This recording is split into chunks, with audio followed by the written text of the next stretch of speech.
What's up guys, welcome to Days with Wade. My name is Wade and in this video we're going to go over my top 8 time management techniques that you can use in 2023 to increase your organization and your productivity.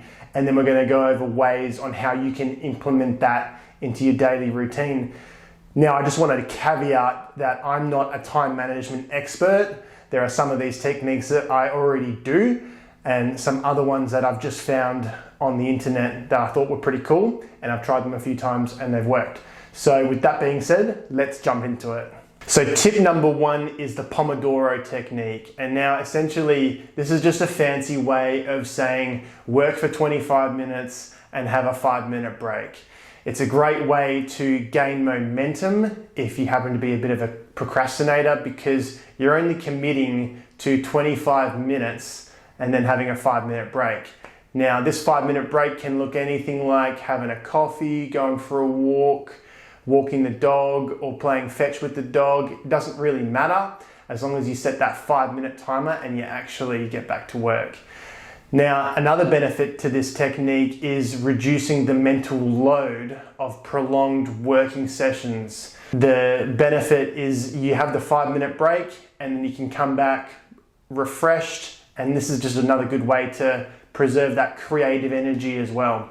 And also, if you are starting up a side hustle and you've just worked a full day of work and you don't have much energy, this is another good way to make the most out of that time you have outside work and get the most out of it.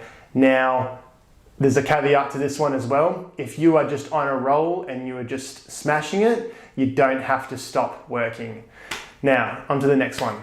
So tip number 2 isn't so much of a technique, but more of a rule. It's called the 80-20 rule. And essentially this means 20% of your actions are responsible for 80% of your results. So the way we apply this to time management would be to write a list and prioritize all the tasks you need to do, and then just focus on the ones that will give you the most bang for your buck, the most results for your energy.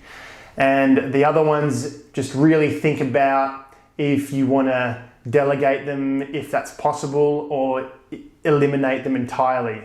So focusing on your top 20% of tasks will ensure that you get the most out of your time on a consistent basis. So tip number 3 is called eating the frog.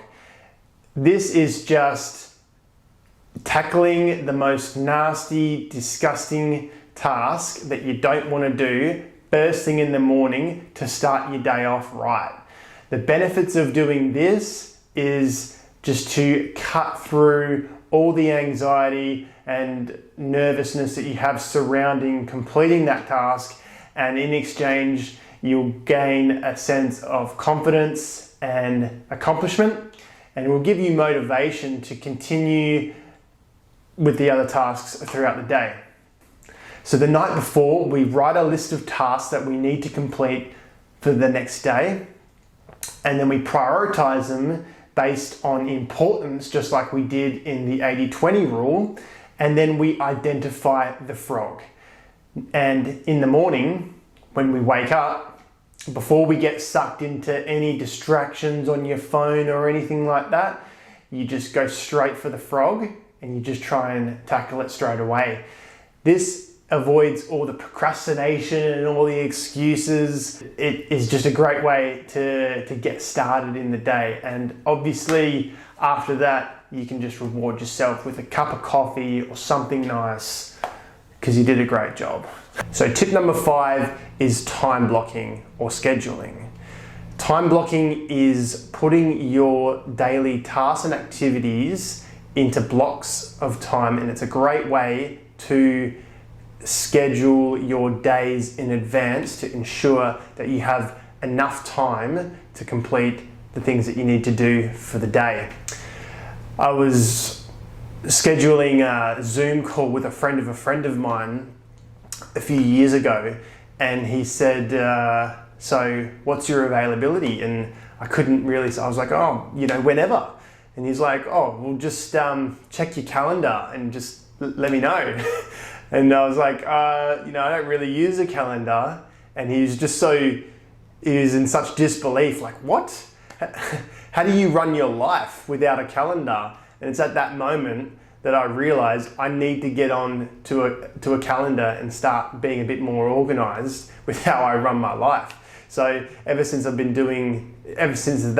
moment, I've used a Google Calendar, and essentially you just put your daily obligations, tasks like work, school, in the calendar, the non-negotiables are things that you have to do no matter what. And then you put all the important tasks and other things around those times based on their importance. And essentially you just schedule out your whole week. So it's important to also put in breaks as well. At the start, you can just get a bit carried away and just put one thing after another, but you realize slowly you need breaks and transition time to go into the next activity. So if you haven't done this already, a lot of people do, but if you haven't done it already, just jump onto Google Calendar, have a bit of a play, and then also you'll need to review and change your calendar up as your priorities and as things change in your life. So that's also another thing as well that you need to keep in mind. So tip number 6 is punctuality. Punctuality is such a good skill to master if you want to be really effective in your personal and professional life. It sends such a good message to people that you respect their time and that you're reliable. So the best way to become quite punctual, I'll just list off a few things, is the planning method. So you got to plan ahead and know the details of where you're going, where you're parking, what you're wearing, what you're bringing. All these little details you need to spend a bit of time to think about before you go to where you need to go, so everything will run smoothly. And preparation is really key. If you can prepare as much as you can the night before, if I'm meeting my friend at the gym at 5 in the morning, I don't want to have my alarm go off at 4:30 and then I've got to go get my shorts, my socks, my pre-workout. I want to have everything ready by the door, pre-workout in the fridge, so everything is just grab and go. I know this sounds really basic, but how many of us actually apply these things and use this knowledge to our advantage and remain consistent in those regards? So here is your daily reminder to stay on the course with your preparation basics. Another one is setting down a timer. If you've got an hour to get ready, hit that timer on your watch so you can visually see the seconds going down. And the last method is the work back method. So if you want to get somewhere at 6:30, you want to allow 15 minutes to get there early if it's a very important occasion. Maybe it's a job interview, you want to show up 15 minutes early, and then you work back, so it's half an hour to get there. So that brings us to 5:45. And I'll probably need about an hour to get ready and make sure I'm looking fresh. So now we're at 4:45. And so you're just working back and just writing down or just visualizing in your mind what you actually have to do before you need to get to the destination. So there's a lot of things to cover in there. I could probably go on another video, but I don't want to be talking too much about it. It's just one thing that I really thought I'd mention because it's really important, and I'm not sure, it really gets talked about enough, and the importance of it. So there it is, punctuality. Tip number 7 is minimizing distractions. Ask yourself, what distracts you the most, and find out ways you can minimize them. For me, I used to get quite distracted by my phone notifications. So what I do now is I put it on silent and I stick it away in a drawer along with my smartwatch that also gives notifications. Just find out different ways to minimize these distractions. Maybe you need a quiet room, maybe you need to go to a library and get out of your house. Maybe there's a really loud barking dog next door. Whatever it is, just find out ways you can minimize these distractions. There's also different apps that can block you from opening up certain apps and websites. If you feel like that would work for you, maybe that's something to look into. But this tip is just all about minimizing distractions. So tip number 8, the last tip, is self-reflection. I read a long time ago the How to Win Friends and Influence People by Dale Carnegie, and one of the techniques within the book was self-reflection. And essentially, at the end of each day and week, you would just reflect and ask yourself what went wrong that day. Just go to town on yourself and bring yourself back up. What went right? What did you do quite well? And then the last one was, how are you going to do better in the future? And this is just such a great way to apply to time management, because if you're noticing that you're wasting a bit of time, just reflect on that and perhaps use this method.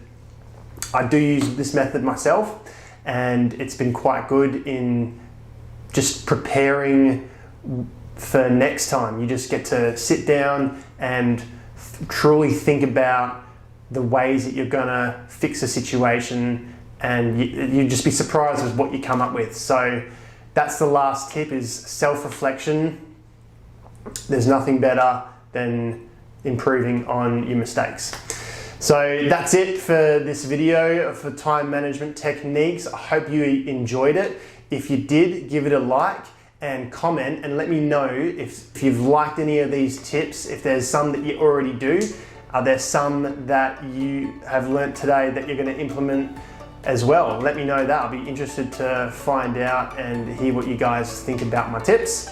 So having said that, if you enjoyed the content, consider subscribing, because I'm going to be producing a lot more great content, and we're just scratching the surface. So there's a lot of exciting stuff coming. So thanks a lot, guys. We'll see you in the next one.